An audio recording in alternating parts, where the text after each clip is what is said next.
ଭାଉଜ କଣ କହିଛନ୍ତି ଭାଉଜ କଣ କରୁଛ କି? ଏଇ ଚାଉଳ ପାଛୁରୁଥିଲି ବା। ଓ ଅଛାରୁଛ? ଆଚ୍ଛା ଆଚ୍ଛା ଆଚ୍ଛା। ଶାଢୀଟା କେମିତି ଦେଖେଇବି? ଶାଢୀଟା କେମିତି ଦେଖେଇବି? ନ ଜଳେଇଲେ ହବନି ଶାଢୀଟା। ନାଇଁ ଭାଉଜ ମୁଁ ଏଇ ବାଟେ ଯାଉଥିଲି ତ ମୁଁ ସେୟା ପଚାରିଲି କଣ କରୁଥିଲ? ଖିଆ ପିଆ ସଇଲାନି? ଆଚ୍ଛା ସେ ହାତରେ କଣ ଧରିଛ ବା? ଓ ୟା କଥା ପଚାରୁଛ କି? ଇଏ ଶାଢୀଟା ନାଇଁ ସେ କଥା କଣ କି ଦଶହରା ହଉଛି ନା ମୋ ସ୍ତ୍ରୀ ପାଇଁ ଖଣ୍ଡେ ଶାଢୀ ଆଣିଥିଲି। ନାଇଁ ସିଏ ଟିକେ ଫିଟିଙ୍ଗ ଫାଟିଙ୍ଗ ହୁଏ ତମେ ଜାଣିଥିବ। ତା ପାଇଁ ଟିକେ ନ ଆଇଲେ ମନ ବଳେଇବ ବୁଝିପାରୁଛ। ଆଉ ତମର ତ ସବୁ ସୁରାଟ ଆଉ। ହଉ ହଉ ହଉ ମୁଁ ଆସିଛି ହେଲା।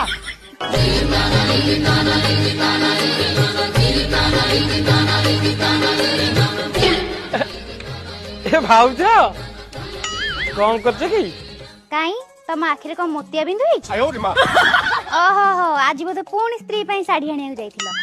ନାଇଁ ସେ କଥା କଣ କି ଇଏ ମୁଁ ଟିକେ ଯାଇଥିଲି ଏଇଠିକି। ସେ କଣ କି ଜେଜେ ଏବେ ଟିକେ ନୂଆ କରି ବୁଧେଇ ଓଷା କରୁଛନ୍ତି ତ ସେ କହିଲେ ଲୁଙ୍ଗି 4 ହଳ ଖଣ୍ଡେ ଦରକାର।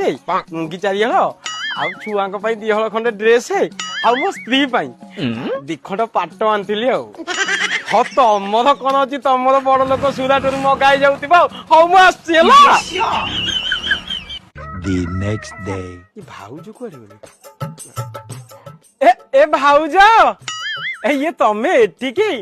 ମୁଁ ତମକୁ ଯାଇ ତଳେ ଖୋଜିଛି ମୁଁ କାହିଁ ପାଇବି ତମକୁ? କଣ ପାଇଁ ଖୋଜୁଥିଲ? ନାଇଁ ସେ କଥା କଣ କି ଭାଉଜ ଇଏ ମୋ ସ୍ତ୍ରୀର ଜନ୍ମଦିନ ପରଦିନ ତ ତା ପାଇଁ ଟିକେ ଶାଢୀ ଆଣିଥିଲି ବୁଝିପାରୁଛ।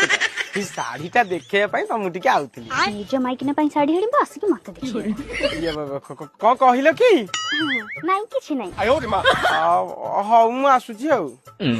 ହେଇଟି ବିନୁ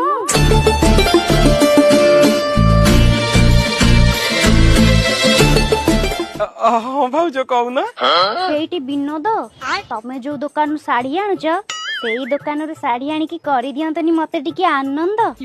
କାହିଁ କହିଲ ତମ ଭାଇ ତ ସୁରାଟରୁ ରହୁଛନ୍ତି ନା ସିଏ ଆସିପାରୁଛନ୍ତି ମତେ ଶାଢୀ କିଣିବାକୁ ନେଇ ପାରୁଛନ୍ତି ନା ମୁଁ ନିଜେ ଯାଇପାରୁଛି। ତମେ ଟିକେ ମତେ ନେଇକି ଯାଆନ୍ତନି? ମୁଁ କଣ କେବେ ମନା କରିଛି?